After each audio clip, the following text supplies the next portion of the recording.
कहते हैं जो स्त्रियां ये 5 गलती करती हैं उस घर में कभी भी सुख समृद्धि नहीं होती। जो स्त्रियां ये 5 गलती करती हैं वो घनघोर पाप की भागीदारी बन जाती हैं। श्री कृष्ण कहते हैं जो स्त्रियां ये 5 गलती करती हैं उनको नरक में भी जगह नहीं मिलती। श्री कृष्ण कहते हैं जो स्त्रियां ये 5 गलती करती हैं ऐसी स्त्रियों को अगले जन्म में कुतिया बना दिया जाता है। प्रिय दर्शकों, श्री कृष्ण कहते हैं जो स्त्रियां ये गलती करती नहीं थकती ऐसी स्त्रियों को या तो कुतिया या गधी बना दिया जाता है।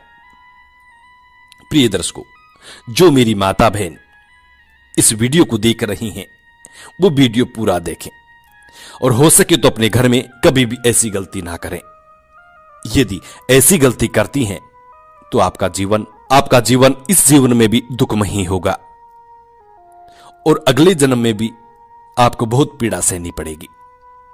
प्रिय दर्शकों, जो लोग हमसे नए जुड़े हैं हमारे चैनल को सब्सक्राइब करें, बेल आइकन ऑन करें, अच्छे कमेंट किया करें।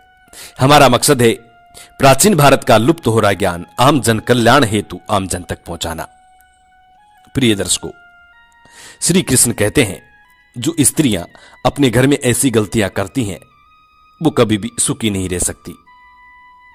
प्रिय दर्शकों, चलो बताते हैं कि वो 5 गलती कौन कौन सी हैं जो अक्सर स्त्रियां करती रहती हैं और इन 5 गलतियों की वजह से उनके जीवन में दुखों का पहाड़ टूट पड़ता है, दुखों का सैलाब आ जाता है और वो कभी भी सुखी नहीं रहती। सबसे पहली गलती, जो स्त्री अपने घर में रात दिन बड़बड़ाती रहती है। जो स्त्री अपने घर में दिन भर रात दिन लड़ाई झगड़े करती रहती है ऐसी स्त्री के घर में कभी भी सुख समृद्धि नहीं आती। स्त्री को चाहिए कि वो हमेशा मौन रहे,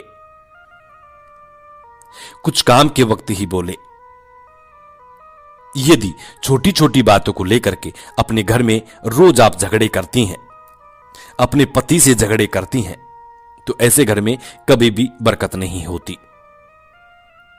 जो स्त्री छोटी छोटी बातों को लेकर के अपने घर में आए दिन झगड़े उत्पन्न करती हैं या अड़ोसी पड़ोसी से आए दिन झगड़े उत्पन्न करती हैं या अपने रिश्तेदारों से आए दिन झगड़े उत्पन्न करती हैं या अपने बच्चों से आए दिन झगड़े उत्पन्न करती हैं, ऐसे घर में कभी भी मां लक्ष्मी प्रवेश नहीं करती। प्रिय दर्शकों, ऐसी स्त्री को अगले जन्म में भारी मार लगाई जाती है।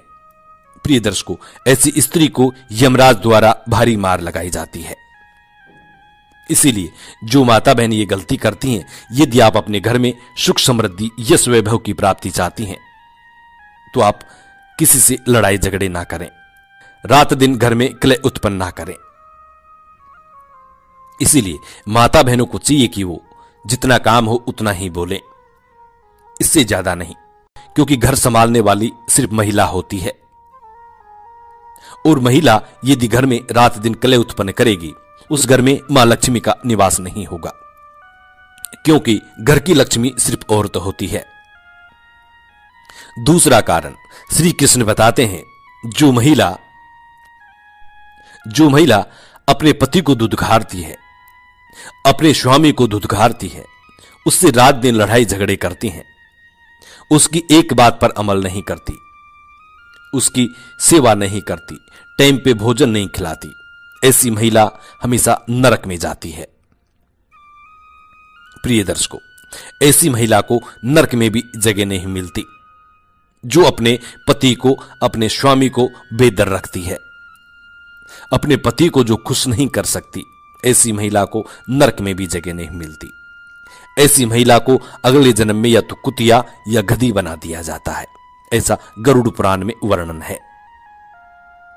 इसीलिए जो महिला अपने पति की सेवा नहीं करती, अपने पति को टाइम पे भोजन नहीं देती, अपने पति को खुश नहीं रख सकती, अपने पति से आए दिन झगड़े करती हैं, ऐसी महिला को चाहिए कि वो मौन रहे और अपने घर में सुख शांति रहे। यदि आप इस जन्म में सुख समृद्धि पाना चाहती हैं और अगले जन्म को सुधारना चाहती हैं तो आपको चाहिए कि आप अपने पति की जितनी हो सके उतनी सेवा करें, तीसरा कारण श्री कृष्ण बताते हैं, जो महिला अपने जीवन में कभी भी अपने पति के पांव नहीं छूती, अपने पति को प्रणाम नहीं करती, ऐसी महिला नरक की वासी होती है। ऐसी महिला को अगले जन्म में हमेशा गधी का या कुतिया का ही जीवन मिलता है। प्रिय दर्शकों, जो महिला अपने पति को सम्मान नहीं देती, अपने पति का पांव नहीं छूती, उस महिला को अगले जन्म में या तो गधी या कुतिया ही बनाया जाता है।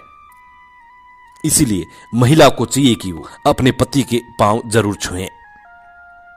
ऐसा हमारे हिंदू धर्म के शास्त्रों में वर्णन है। इसीलिए महिला को अपने पति के पांव छूना अनिवार्य है, जरूरी है।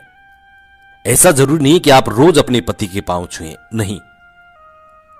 आप वार त्योहार व्रत वगैरह जब भी करती हैं, उस वक्त अपने पति के पांव जरूर छुएं, अपने पति को प्रणाम करें, अपने पति का आशीर्वाद प्राप्त करें। यदि आप अपने पति का आशीर्वाद प्राप्त करती हैं तो आपका यह जन्म भी सुधरता है और अगला जन्म भी सुधरता है। इसीलिए हर शादीशुदा महिला को यह चाहिए कि वो अपने पति के पांव जरूर छुएं, अपने पति का आशीर्वाद जरूर प्राप्त करें। चौथी गलती श्री कृष्ण बताते हैं, जो महिला अपने पति को अपना झूठा खिलाती है, जो महिला अपने पति को अपना झूठा भोजन खिलाती है, ऐसी महिला को नरक में भी जगह नहीं मिलती। उस घर में कभी भी सुख समृद्धि नहीं आती, मां लक्ष्मी का प्रवेश नहीं होता। इसीलिए महिला को चाहिए कि वो अपने पति को साफ सुथरा और स्वच्छ भोजन खिलाए, अपने पति को कभी भी अपना झूठा भोजन ना खिलाए। आजकल के मॉडर्न जमाने को देखते हुए ये गलती अक्सर हर घर में होती है। महिलाएं अपने पति को अपना झूठा भोजन खिला के बड़ी खुश होती हैं। उनको चाहिए कि वो अपने पति को कभी भी अपना झूठा भोजन ना खिलाएं। जो महिला ये गलती करती हैं, वो इस गलती पर ध्यान दे, इस गलती पर जरूर गौर करें। महिला को चाहिए कि वो अपने पति को भोजन खाने के बाद उस भोजन को वो ग्रहण करे। लेकिन आज के जमाने में, इस मॉडल जमाने में सब कुछ उल्टा हो रहा है। प्रिय दर्शकों, हमारे जो शास्त्र हैं वो कभी गलत नहीं बोलते। हमारे शास्त्रों में कोई भी चीज गलत नहीं लिखी हुई है। हमारे शास्त्र में जो लिखा हुआ है वो बिल्कुल सत्य है। इसीलिए महिला को चाहिए कि वो अपने पति को कभी भी अपना झूठा भोजन ना खिलाएं। पांचवी और आखिरी गलती श्री कृष्ण बताते हैं, जो महिला अपने पति को अपना लांगा हुआ भोजन खिलाती है या अपने लहंगे की जो लावन वगैरह पड़ जाती है, उस भोजन को अपने पति को खिलाती हैं या किसी अन्य को खिलाती हैं, उस घर में कभी भी सुख शांति नहीं रहती। उस घर में हमेशा लड़ाई झगड़े दुख पीड़ा रहती है। वो भोजन एक विष्ठा के समान होता है और विष्ठा के समान भोजन को अपने पति को खिलाना दुर्भाग्य को आमंत्रण देना होता है। इसीलिए महिला को यह हमेशा ध्यान रखना चाहिए कि भोजन की थाली कभी लांगे नहीं। यदि लांग भी जाती है तो उस भोजन को कभी ना खिलाएं। अपने लहंगे की, अपनी साड़ी की लावन यदि भोजन पे पड़ जाती है तो उस भोजन को कभी ना खिलाएं। इसीलिए महिला को यह विशेष सावधानी रखनी चाहिए। प्रिय दर्शकों, यदि भोजन पर्याप्त नहीं है तो दोबारा बनाएं, लेकिन उस भोजन को कदापि ना खिलाएं। किसी जानवर को खिला सकते हैं, लेकिन इंसान को आप नहीं खिला सकते। ऐसे भोजन को किसी भी इंसान को ना खिलाएं। ऐसा भोजन विष्ठा के समान होता है।